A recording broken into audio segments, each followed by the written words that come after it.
بھارت کے پہلگام میں false flag حملے کے بعد پاکستان پر الزامات کا پاکستان نے بھارت کو منہ توڑ جواب دے دیا۔ وزیر اعظم شہباز شریف کی صدارت میں ہونے والے قومی سلامتی کمیٹی کے اجلاس میں سول اور عسکری قیادت شامل ہوئی۔ اجلاس میں پہلگام میں بھارت کے فالس فلیگ آپریشن کے بعد پیدا ہونے والی ملکی، داخلی اور خارجی صورتحال کا جائزہ لیا گیا۔ قومی سلامتی کمیٹی کے اجلاس نے سندھ طاس معاہدہ معطل کرنے کا بھارتی یک طرفہ اعلان مسترد کر دیا۔ پانی پاکستان کا اہم قومی مفاد ہے اور 24 کروڑ پاکستانیوں کی لائف لائن ہے۔ پاکستان اپنی لائف لائن کا ہر قیمت پر تحفظ کرے گا۔ پاکستان کی ملکیت کے پانی کا بہاؤ روکا گیا یا پانی کا بہاؤ موڑا گیا تو اس کو جنگ کا اقدام سمجھا جائے گا۔ اعلامیے میں کہا گیا ہے کہ پاکستان بھارت کے ساتھ شملہ معاہدے سمیت تمام دو طرفہ معاہدوں کو معطل کرنے کا حق رکھتا ہے۔ پاکستان اس وقت تک دو طرفہ معاہدے معطل کرنے کا حق رکھتا ہے جب تک بھارت پاکستان میں دہشت گردی سے باز نہیں آ جاتا۔ اعلامیے میں کہا گیا ہے کہ بھارت کے کشمیر سے متعلق اقوام متحدہ کی قراردادوں پر عمل درآمد تک پاکستان دو طرفہ معاہدے معطل کرنے کا حق رکھتا ہے۔ قومی سلامتی کمیٹی کے اجلاس کے اعلامیے میں کہا گیا کہ واہگہ بارڈر کے راستے سے بھارت سے تمام زمینی آمد و رفت معطل ہوگی۔ بھارتی شہریوں کو دیے گئے سارک ویزا استثناء اسکیم کے ویزے معطل اور منسوخ کیے جا رہے ہیں۔ اس اسکیم کے تحت پاکستان میں موجود سکھ مذہبی یاتریوں کو استثناء حاصل ہوگا۔ اعلامیے میں کہا گیا ہے کہ سارک ویزا استثناء اسکیم کے تحت تمام بھارتی شہریوں کو 48 گھنٹوں میں ملک چھوڑنے کی ہدایت کی جا رہی ہے۔ اسلام آباد میں موجود بھارتی دفاعی، بحری اور فضائی مشیر ناپسندیدہ شخصیات قرار دیے گئے ہیں۔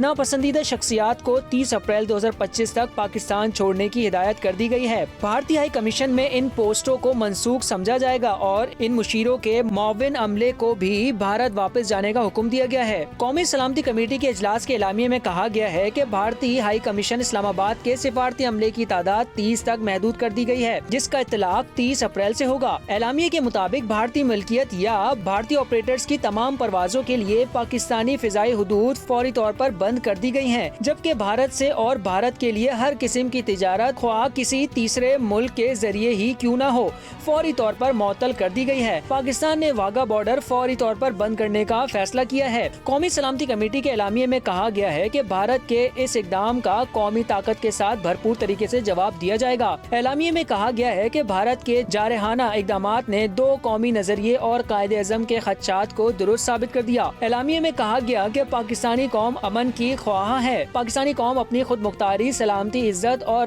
ناقابل تنسیق حقوق پر کوئی سمجھوتہ نہیں کرے گی۔